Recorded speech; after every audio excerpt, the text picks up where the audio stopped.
A very good evening to you and welcome to Entebbe Heights. And I finally dragged myself out of Entebbe City after about 3 days, I think, of just chowing down in the Ethiopian restaurant there and enjoying acclimatizing to this epic country on the equator. So my plan originally was to go to East Uganda to meet with my friend Sherbet, but it turns out that Sherbet has come down with malaria. And I too, at the minute, am on preventative tablets to stop me catching malaria, if possible, inshallah. But hopefully Sherbet will be well enough to receive me in a couple of days. So in the interim, I've decided to stay here in the hills of Entebbe and just to chill out for a couple of days and just take in the atmosphere a bit, do some painting. I'm being very, very well looked after here. I got my granny Sylvia downstairs. She's making a meal for tonight and just a few dollars for a sumptuous Ugandan meal. And the security here in this is a security compound, and security are quite happy to run down the road to provide me with my Nile special.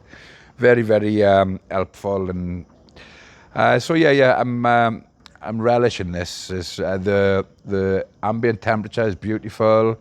It's rainy season here, so that means we get a thunderstorm in the morning. It usually clears up by 1 p.m.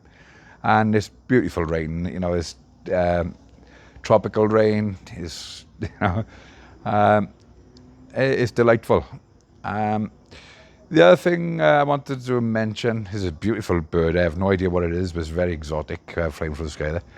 The other thing I wanted to mention as well is I've had a little bit of flack off former friends since I've been travelling this last 6 months on off. A couple of my friends have really turned on me, and they think, I don't know, perhaps this is putting their nose out of the joint that I'm doing this.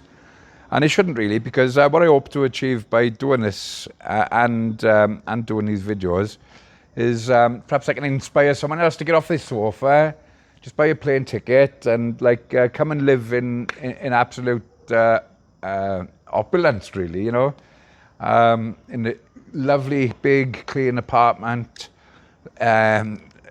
get treated like a lord, and all for £13.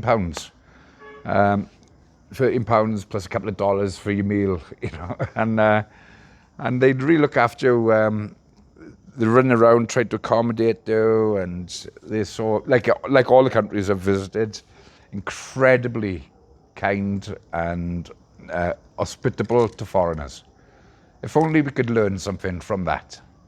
Anyway, enough preaching.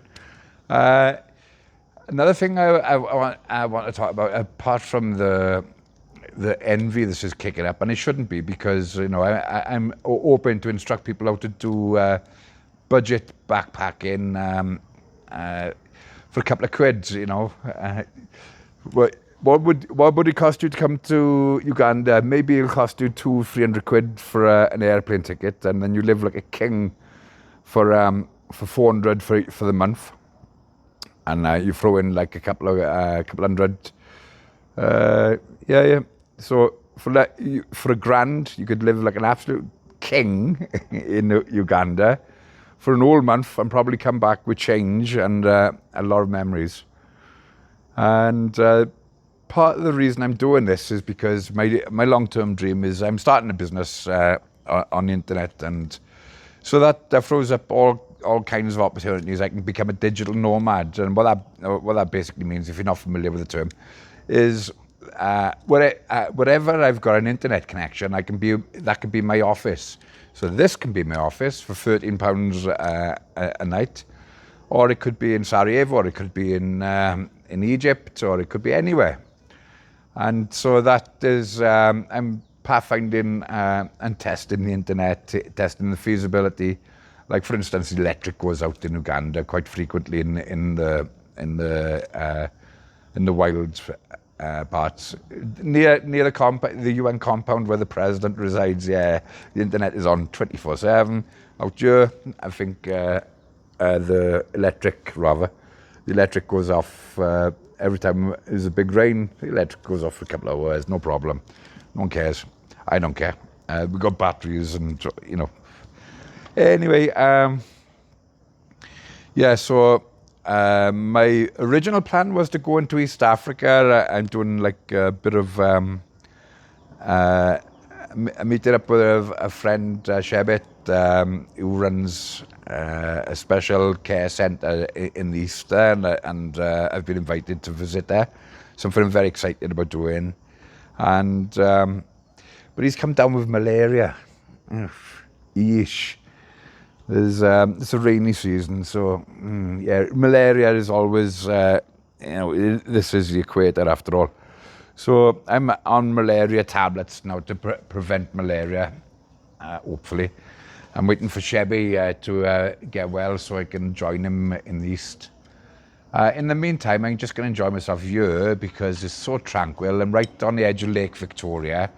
It's an amazing apartment, £13 a night, proof that I'm not really living at large, because what can you get for £13 these days, Not a great deal. But here, I got the loving kindness of Nanny Sylvia downstairs, cooking, and just can't do enough to try and make me feel welcome, and there's security running around buying my beer. And another thing I wanted to mention as well, I've just employed a guide. I met someone yesterday. He asked me if I could spare some change, sort of thing. And so I got chatting to him. He's a youngster, Joseph. And I got chatting to him, and anyway, I bought him a beer, so we had to sit down. And it turns out that he's always waiting for his phone to ring. Today he's working, he's got a day's pay, so he's getting paid 10,000 shillings. And 10,000 shillings in our money is £2. So he's going to work hard today, digging a garden all day for £2. So I said to him, look, if you want to be my guide, then I can offer you the 10,000 a day, no problem. But I'll look after you as well. Like if you do something for me, I'll give you a tip. If you go down the shop for me, I'll give you another 10,000, another £2 or something, and make sure you get looked at. He's like thrilled with this. But at the same time, I feel it's somewhat exploitative. I'm offering this guy £2 a day to be my help. And so there's something very exploitative about that. That doesn't sit well with me. But by the same token, I'm obviously going to, I'm going to bump up his wages to £5 a day, no problem.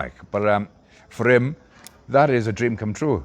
For me, I feel exploitative. So I'd love to know your thoughts on that, because this is where I find myself. And yeah, so anyway, long-term dream. Why I'm doing all this is because my long-term goal is start a business, internet business, and therefore that frees me up to become a digital nomad. So I can do my work wherever I got a Wi-Fi. So that could be Uganda. This could be my office. £13 a day for this. So I do all my work from here. It's still going to be, much cheaper than getting any office space or even accommodation space in the United Kingdom. So I'm pushing more towards living my life away from the UK and more like this, being a little bit nomadic and living a little bit of, the life of an impoverished artist, yes, but with good planning and a little bit of experience, you can live like a king for virtually nothing in probably the last 3 countries I've visited. For sure, all of them are candidates for somewhere to live. And so that's the dream. So I'm not living at large. I am very, very practical in what I do. And even the whole thing for making these videos is long term. I'm going to start doing a video blog, and this is all practice for that. And the video blog will be more concerned about life as a vagrant artist and as a digital nomad, and my work with electronics and website and this and that and the other. So all of this has got a very practical purpose, but not too practical. There's plenty of time to enjoy yourself. Ciao, ciao.